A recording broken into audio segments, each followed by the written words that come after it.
ಆನೆ ಮತ್ತು ಇರುವೆ ಕಥೆ. ಒಂದು ಅರಣ್ಯದಲ್ಲಿ ದೊಡ್ಡ ಆನೆ ಇದ್ದಿತು. ಅದು ಪ್ರತಿದಿನದಂತೆ ನದಿಗೆ ಹೋಗಿ ನೀರು ಕುಡಿದು ಮರಗಳ ನೆರಳಲ್ಲಿ ವಿಶ್ರಾಂತಿ ಪಡೆಯುತ್ತಿತ್ತು. ಎಲ್ಲ ಪ್ರಾಣಿಗಳು ಅದನ್ನು ಗೌರವದಿಂದ ನೋಡುತ್ತಿದ್ದರು, ಆದರೆ ಆನೆಗೆ ಸಣ್ಣ ಪ್ರಾಣಿಗಳ ಬಗ್ಗೆ ಗಮನವೇ ಇರಲಿಲ್ಲ. ಆದರೆ ಆಗ ಅರಣ್ಯದ ಮರದ ಮೇಲಿಂದ ಒಂದು ಸಣ್ಣ ಇರುವೆ ಕೆಳಗೆ ಬಿದ್ದು ನೀರನ್ನು ಹುಡುಕುತ್ತಾ ನಡೆದು ಬರುತ್ತಿದ್ದಳು. ಆನೆ ತನ್ನದೇ ಆದ ದಾರಿಯಲ್ಲಿ ನಡೆದು ಬರುತ್ತಾ ಇರುವೆಯ ಹತ್ತಿರ ಕಾಲು ಇಟ್ಟಿತು. ಅದೇ ಕ್ಷಣದಲ್ಲಿ ಇರುವೆ ಕೂಗಿತು, ಆನೆ ಅಣ್ಣ, ನನ್ನ ಮೇಲೆ ಕಾಲು ಇಡಬೇಡಿ. ನಾನು ಸಣ್ಣವಳಾದರೂ ಜೀವಂತವಲ್ಲವೇ? ಆನೆ ತಕ್ಷಣ ತನ್ನ ಕಾಲು ಹಿಂದಕ್ಕೆ ತೆಗೆದುಕೊಂಡಿತು. ಅವನ ಕಣ್ಣುಗಳಲ್ಲಿ ನಾಚಿಕೆ ಮೂಡಿತು.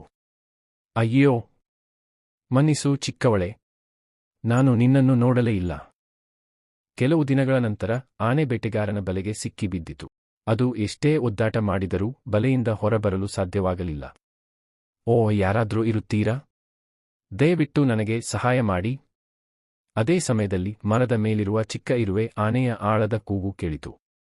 ಅವಳು ತಕ್ಷಣವೇ ಅರಿತಳು, ಅದು ಆನೆ ಅಣ್ಣನ ಧ್ವನಿ.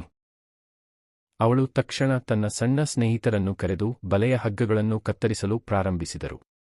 ಆನೆ ಮುಕ್ತವಾಯಿತು. ಇರುವೆ, ನಾನು ನಿನ್ನನ್ನು ಯಾವಾಗಲೋ ಅಪಮಾನಿಸಿದ್ದೆ.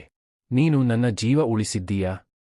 ನೀನು ದೊಡ್ಡವನು, ನಾನು ಸಣ್ಣವಳಾದರೂ ಸಹಾಯ ಮಾಡಲು ಹೃದಯ ದೊಡ್ಡದಿದ್ದರೆ ಸಾಕು ಅಣ್ಣ. ಆ ದಿನದಿಂದ ಆನೆ ತನ್ನ ಹೆಮ್ಮೆ ಬಿಟ್ಟು ಎಲ್ಲರೊಂದಿಗೆ ಪ್ರೀತಿಯಿಂದ ವರ್ತಿಸತೊಡಗಿತು.